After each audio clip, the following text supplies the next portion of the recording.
Ukraine is burning. Not that it hasn't been ablaze for the past 3 years, but today, just when an end to the war seemed to be near, thanks to US-led diplomatic efforts pushing for a possible ceasefire, the situation on the battleground has changed. It is dire, to say the least. Russia launched this year's deadliest attack on Ukraine. At least 34 people lost their lives. Over 100 more were injured. The attack happened on Sunday. But Sumy continued to reel from the shock attack on Monday as well.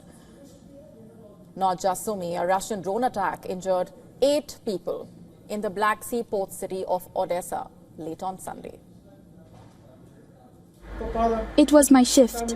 I got in the epicenter. Debris were flying from all the sides. It was horrible. 2 minutes made a difference. I could have died. I think I am very lucky. Overnight attacks by Russia also sparked a fire at a petrol station in Zaporizhia. Such has been the scale of these attacks that Ukrainian President Volodymyr Zelensky issued a plea for US President Donald Trump to visit Ukraine. The incoming German Chancellor even accused Russia of serious war crimes. It wouldn't be the first time that Russia has been accused of war crimes, but the Kremlin has responded by insisting that it strikes only military or military-related targets. The question still is, does this throw a wrench in the works for peace talks? Let's just understand this, but first, have a look at these visuals coming in from Sumy. These are rescuers clearing out the debris in the aftermath of the missile strike on the city a day earlier.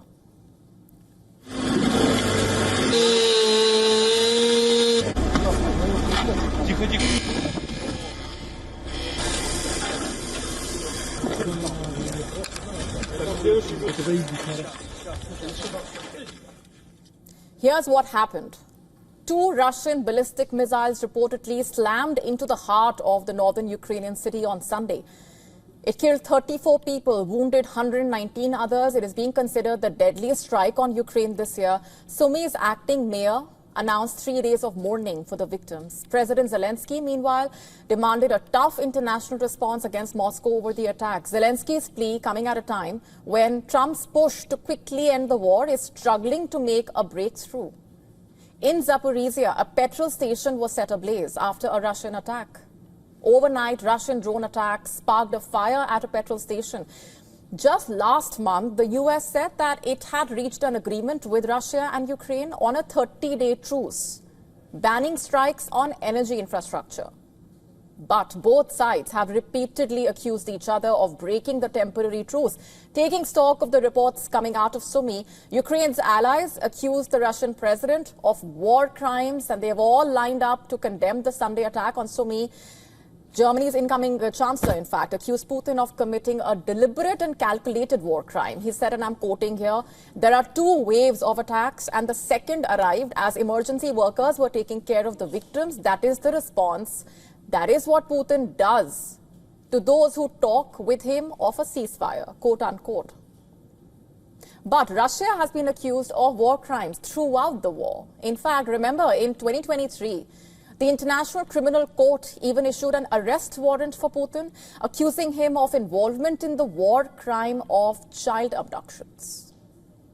But exactly what are war crimes? They are serious violations of international humanitarian law committed during armed conflicts. They include intentionally killing civilians or prisoners of war, torture, taking hostages, unnecessarily destroying civilian property, and finally, genocide or ethnic cleansing. Who prosecutes? The International Criminal Court in The Hague. Leaders and individuals can be charged with war crimes and be held criminally responsible for the actions of a country or its soldiers during wartime. And those who commit them can be prosecuted and punished, no matter how much time has lapsed since the crimes were committed. But here's the kicker. Russia withdrew its signature from the Rome Statute in 2016 and is therefore not a participant in ICC nor under its jurisdiction. But Putin can be charged for actions against Ukraine, since Ukraine has accepted jurisdiction of the court since 2014. As mentioned earlier, Trump called the Russian attack on Sumy terrible. He said Russia made a mistake but did not elaborate further. Trump has been pushing for a quick end to the war and has publicly expressed frustration over the fact that it is getting delayed.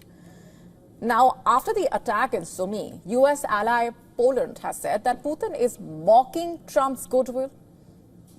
The Polish foreign minister has said, and I'm quoting, Ukraine unconditionally agreed to a ceasefire over a month ago.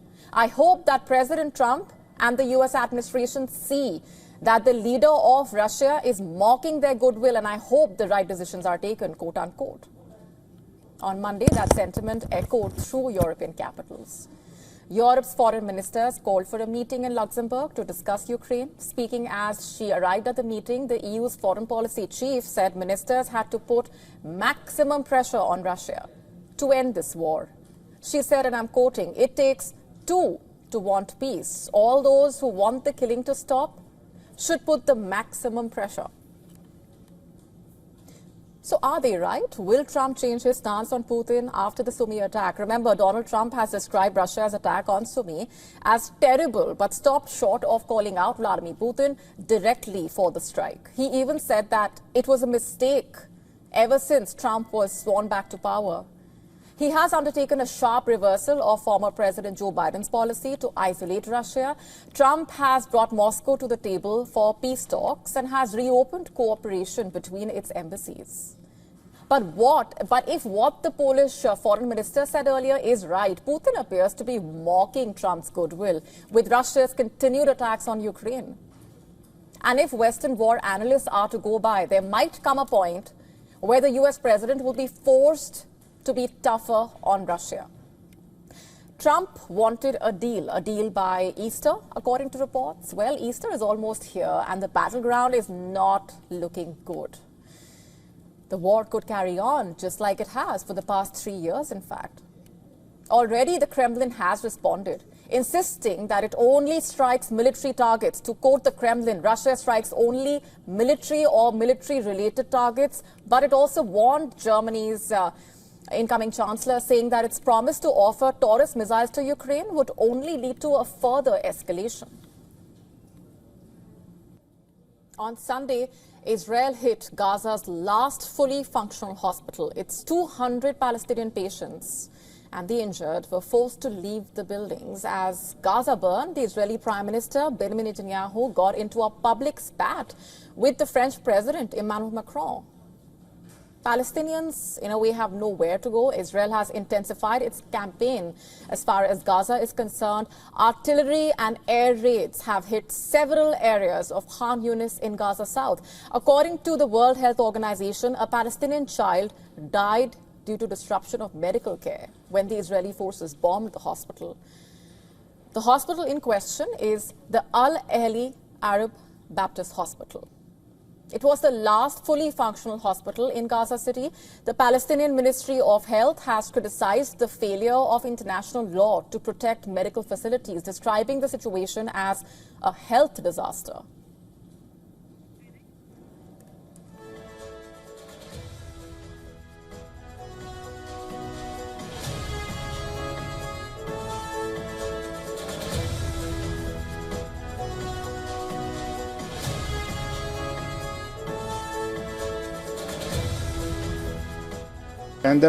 By forcing this hospital of service, the Israeli occupation is killing hope and life for the people. International law, which was supposed to protect these institutions, has completely failed to deter or stop the occupation's attacks on hospitals. In truth, we are facing a health disaster in every sense of the word. But this is not the first time that this hospital has been hit. In the early days of the war, the hospital was hit massively. It led to the deaths of almost 500 displaced Palestinians, and according to the Palestinian health officials, nearly 34 hospitals in Gaza have been completely or partially destroyed by Israeli airstrikes all over the war in the past 1.5 years. In fact, the Palestinian death toll since the start of the war on October 7, 2023 has reached 50,944. The Palestinian Foreign Ministry condemned Netanyahu's criticism of the French President Macron. Remember, Macron announced Paris's intention to actually recognize a Palestinian state within months. In an interview with France 5 broadcast last week itself, he had said that France could take the step during the upcoming United Nations conference in New York. It is scheduled for the month of June.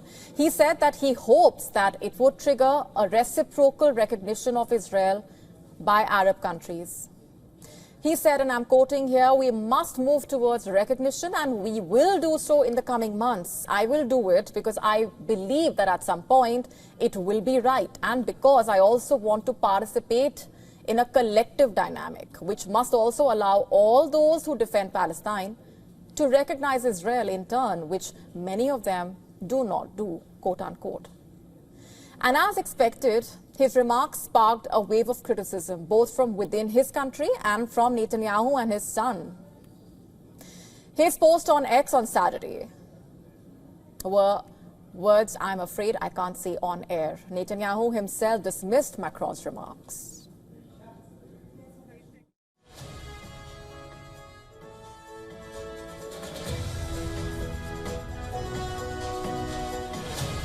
And in a statement, he said, and I'm quoting here, "President Macron is gravely mistaken in continuing to promote the idea of a Palestinian state in the heart of our land, a state whose sole aspiration is the destruction of Israel.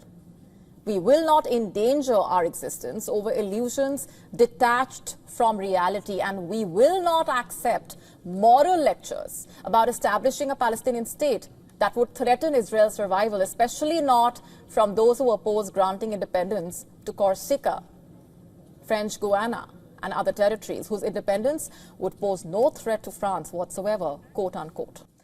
Our next story is about Belarus. The country has just announced that it is ready to welcome thousands of skilled Pakistani workers. And why now? Who said this? Let's break it down for you. President Lukashenko, he made that statement right after meeting Pakistan's Prime Minister Shehbaz Sharif in Minsk on Friday. What's the deal all about? Lukashenko said the two leaders have agreed to send trained professionals from Pakistan to Belarus in fields that Belarus chooses. In fact, Pakistan will help pick the right people for these jobs. And how many workers are we talking about?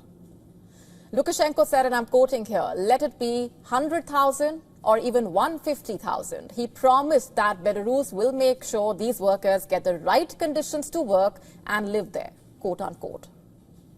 Prime Minister Sharif called it a great opportunity. He said Pakistan would send hard-working and skilled workers, people who are ready to support their families and help build stronger ties between the two countries. He even told Lukashenko, quoting, "This offer made my day." Let's just look at the bigger picture here. Belarus has a population of about 9.1 million. In 2024, just over 60,000 migrant workers were employed there, and nearly 40% of them were from Russia. But now, according to the Belarusian Deputy Trade Minister, the country is running out of local workers. Employers need more people, so bringing in migrant labor is now a necessity, not a choice. But here's where things get complicated. Since 2021, there has been a sharp rise in migrants trying to cross from Belarus into neighboring Poland and then further into Europe. In fact, last year, around 2,500 people crossed that border every single month. Poland is even building a fence to stop it, but the crossings continue. Poland says Belarus is doing this on purpose and have alleged that Belarus is doing this with the help from Russian security services to send asylum seekers into the EU. Of course, both Belarus and Russia have denied this. Most of these asylum seekers are from West Asia and North Africa. Reports say that they are heading westward, hoping for better benefits in countries in bigger and more prosperous European countries like Germany or France. But now the question is, will Pakistan's deal with Belarus lead to more jobs or more complications? Only time will tell. To stay up to speed with the latest news, download the WION app and subscribe to our YouTube channel.